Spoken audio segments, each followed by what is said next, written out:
to you today about some anointing oils, and these anointing oils are for a special purpose, and they are aromatherapy blends. First, I'd like to give you a memory verse.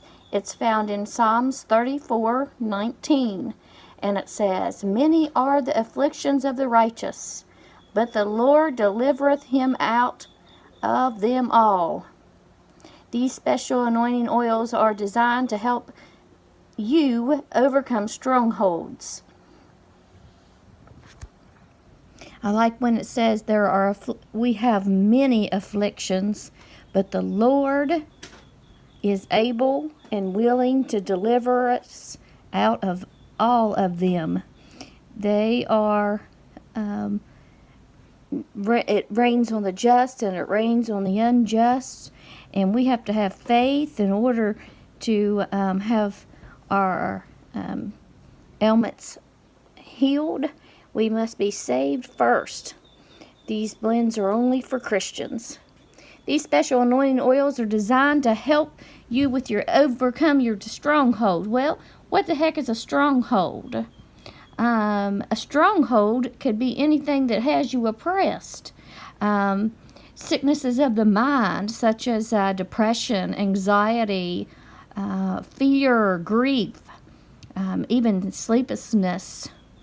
And then some sort of sickness or disease can also have a stronghold over you. These essential oils should be used during healing prayer or during healing prayer services. And you can use them on a daily needs basis. Our God allows us to travel in valleys so that we can learn His ways and draw closer to Him. Every valley I've ever been in has always been for my good. Jesus, through the Holy Spirit, has always been right there with me. He has taught me to climb, testify on the mountain, testify in the valley, and to soar. Another memory verse for this lesson comes from, this anointing oil lesson, is John 16:33. "These things I have spoken to you, that you might have peace. In the world ye shall have tribulation, but be of good cheer, because the Lord has overcome the world." Trials, tests, tribulations, and afflictions are opportunities for God to demonstrate His love and power. Afflictions can make us more dependent on God, motivate us to pray, educate us, to make us wiser, serve as a wake-up call, inspire others to fulfill God's purpose for their lives, reveal our hidden treasures, equip us, and to make us stronger. The anointing oils listed in my books are all led by the Holy Spirit. And in this particular section of my book, it deals with peace, comfort, and encouragement, spiritual insight, and freedom from mental and physical anguish one can experience while they're going through life's trials and tribulations. This book will be ready here in just a couple weeks. I imagine it'll be sometime in August 2018, and it will be called Anointing for Jesus, and it'll be essential oils, remedies, and recipes from God's backyard. And today, let's talk about anger. What the heck is anger? When is anger so bad that you need to get away from someone that's suffering with anger? Well, let's consult the Bible. Today's lesson begins with an investigation into King Saul's life. King Saul is a perfect example of controlled anger that turned into rage in a consuming fire. With the consuming fire from within Saul, he lost his kingdom, and will be in 1 Samuel 18:6-16. The root of Saul's anger originated from jealousy. God hates jealousy. Afterward, an evil spirit came from God, and it came forcibly upon Saul. King Saul was furious with David, and he harvested ill feelings toward him because of what his actions, his grudge. What did he hold against David? Did David do something? Sometimes in life we don't actually have to do something for somebody not to like us. Now I want you to point out the difference here. I found two different versions, and it's a big one. In the following scriptures here in 1 Samuel 19:9, the New American Standard Bible says one thing, and the King James Bible says something else. 1 Samuel 19:9 says, "Now there was an evil spirit from the Lord on Saul, and he was sitting in his house with his spear in his hand, and David was playing the harp in his hand." King James Bible specifically says something else. "And the evil spirit from the Lord was upon Saul, and he sat in his house with his javelin in his hand, and David played with his hand." There is a major difference. There is a major difference between a dagger and a spear. King Saul was prophesying previously. He attempted to murder David with his golden dagger. Saul was terrified of David because the Lord was with David. This is how the world also feels about true Christians, that it's fully hooked up, that when we're fully hooked up with Christ, nothing is impossible and nothing can conquer him. Saul's jealousy against David started when the army in 1 Samuel 18:6, when the army returned home from conquering the Philistines, a parade lined the streets to commemorate its win.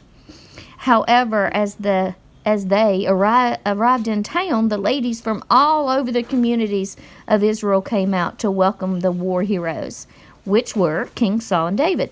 The members of the community were singing and dancing joyously in the streets, which delighted the king.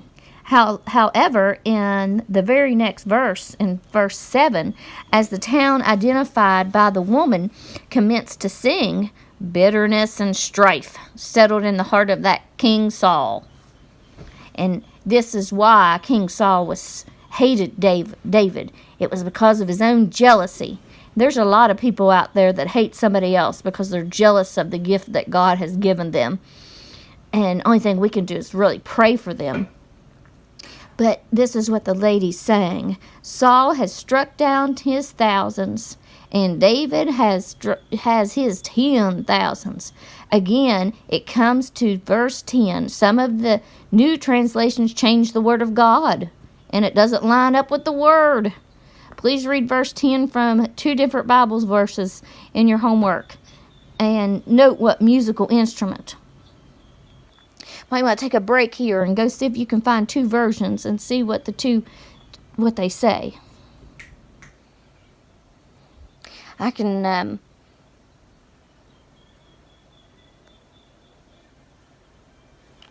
I hope you're back now. One version says a harp, and one says a lyre, lyre, Lyre. And this is a string instrument known, used in like Greek classical musics. The lyre is similar in appearance to a small harp, but distinct differences. They are with yoked lutes, meaning the lutes in which the strings are attached to the yoke that lies in the same plane as the sound table, and it consists of 2 arms and 2 crossbars. And if you look at the pictures here, you can definitely see the difference between that and a harp. Sometimes, like King Saul, we get so angry that we hurt the ones that we love, either physically or emotionally. When we have harbored a grudge with someone for several years, our bodies even suffer. I believe this is why God requires us to forgive those who have wronged us and never go to bed, it says, when we're angry. However, in all occasions, we must first seek God and His instructions for our life. And then maybe we might need to seek some professional help sometimes. Believe it or not, God has everything under control, and He has a plan for you. God's created several great Christian counselors, and often we must locate one of them to help us. And I like to go to counselors that help you pray and help you study the Word. Beloved, the ultimate way to distinguish anger is by confessing it. God says just to get it out of your life, leaving it there at the altar. Jesus loves you so much that He died for you. It was His blood that provided our payment for sin, and He never was angry at that fact. It was His good pleasure that He died on the cross for our sins. 1 Corinthians 13 asks us to pursue love. In fact, we are commanded to love. You bet, love is the antidote for anger. Sometimes we can't love, but allow the Holy Spirit to love your enemy for you. For God is patient, He's kind, long-suffering, and is joy. And we all need a little of that for our life. And this is where the anointing oil in my books come from. It's to magnify your experience, to bring remembrance to how to handle certain situations. And I usually use a blend of 2 drops of bergamot, Roman chamomile, pentagram, and I blend all of that together with ylang-ylang. Ylang-ylang is expensive, so I kind of leave it out most often. Even without it, the recipe appears to be softer and a fruitier, sweeter smell to it. It's great for female and for male users.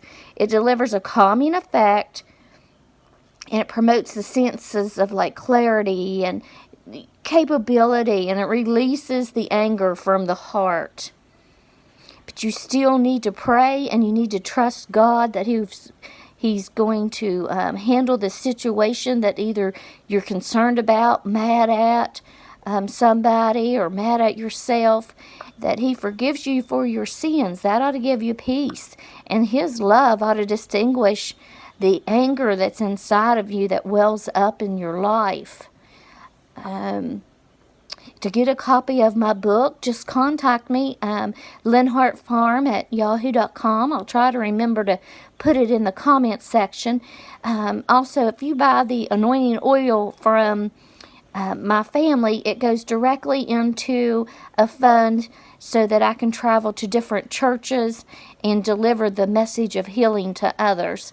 So if you'd share this video and subscribe to the page, that would help us get some national recognition. We'd really appreciate that. And if you would like for us to come to your church, please let us know about that. God has called me to go and share my testimony, because there's a lack of faith in the community, and everybody needs to know that God is our healer and our great physician. May God bless you today and keep you always. And until next time, may God richly bless your life. And amen.